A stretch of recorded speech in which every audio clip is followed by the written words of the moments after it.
The Cliffy Miller Yard will look forward to stepping out 6 runners on Friday, and always great to catch up with Nick to learn a little bit more about them.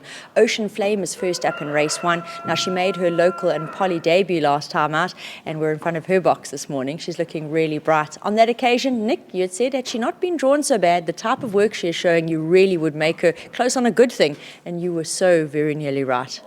Yeah, nearly is a good word there. Yeah. I think Louis rode a really good race on the winner. You know, he had to make us do a little bit of work. Wasn't the game plan to go to the front, but we had no option. She probably just ran out of steam the last 50 or so, and she just got grabbed. You know, her work at home's been really good. She's been flying at home. She's really doing well. I do expect her to go one better. Obviously, the open maiden getting a bit of weight from a few at the top. Obviously, would have been nice if we didn't get 13 points for running second, but. We'll see how she goes. I do expect her to go one better, and she's really doing well. Vhan's Queen is next up in race 5. Now, she's never far back, and she's got a nice galloping weight of 54.5 kilos.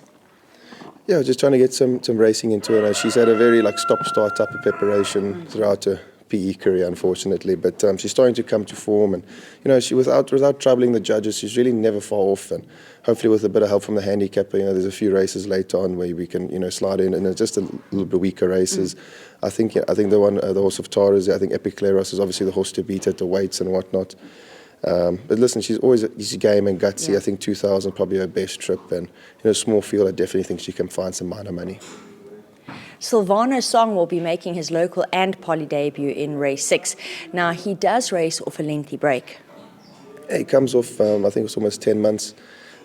He's doing really well at home. He's coached in a really good spot, and without running, his form's been really good. If you're having a look at form lines, he's run behind and beaten some really nice horses in Joburg, and he had 2 runs last season for 2 wins. So on his day, he's a really smart horse. Obviously, the mile probably be on the sharp side for him, but starting him off over the mile, then there's a few races over 10 furlong later. Keep an eye on him. I think he'll be a nice horse to follow and be in time, but hopefully he'd probably just need the run. A bit of a stepping stone run for Silvano Song. 2 runners of interest in race 7, Marshmallow and Elado's Habit.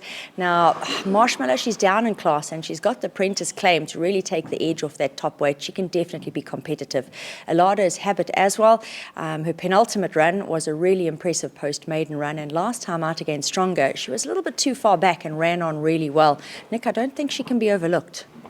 No, her last start obviously put a line to it. She battled with that virus we had at that time. That's why she took it really hard, and she dropped a little bit of condition. So threw her out, and she looked really sickly, and that's why we threw her out. Just about forgot about it. Just walked her and I've just let her in time come back to herself, and she's really come back nicely, and she's doing well. Obviously, the draw's not going to be a help. But she'll probably drop out like she did in the post-maiden and run at them. Against 13, probably on the sharper sides for her these days, probably looking for a mile in time. But also a filly that is packed with ability, and just having to get it out of her. And hopefully she still remembers what the gates were. That's always a problem with her too. But hopefully she can run a nice race and hopefully find some minor money.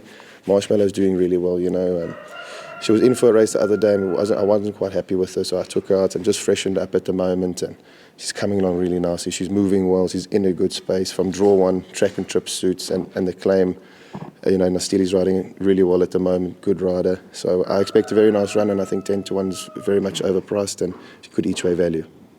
The yard have the 2 runners closing for them in race 8, Wordsworth and War Launch. Now, both of these fellows, unfortunately, have got wide draws to overcome. Yeah. Bless old War Launch, he never seems to get a draw. It's always difficult to find races for him with that 50 rating, and 1,000's a touch on the sharp side, and the 13 it doesn't quite get it. And so whenever there's a 12, you have to take your chances. And unfortunately, he's got a wide draw on this occasion. His last start, I thought it was quite stiff to get beaten. He finished off in 21.8, really good run over the 5. The 6 furlong is probably going to be his best trip. We're going to have to take our medicine and run on at them, and hopefully he can run into the back ends of quartets. He's capable. Wordsworth, obviously, last start was a little bit on the disappointing side. I thought on back to track and trip and over the 1,000 on grass, he'd do a lot better. Maybe it was just a bit flat that day. We freshened him up, and hopefully he can come out. The 12, maybe not his best trip, but he did run a good race over track and trip in his penultimate behind Imaginable. Wide draw, unfortunately, might have to commit, or we have to see from there. I'll let Marco contend with the draw 12. I think he can do well. He's honest. Back ends of quartets more than likely. Both of these lads are going to need a little bit of lady luck from the draws. Let's hope they get it.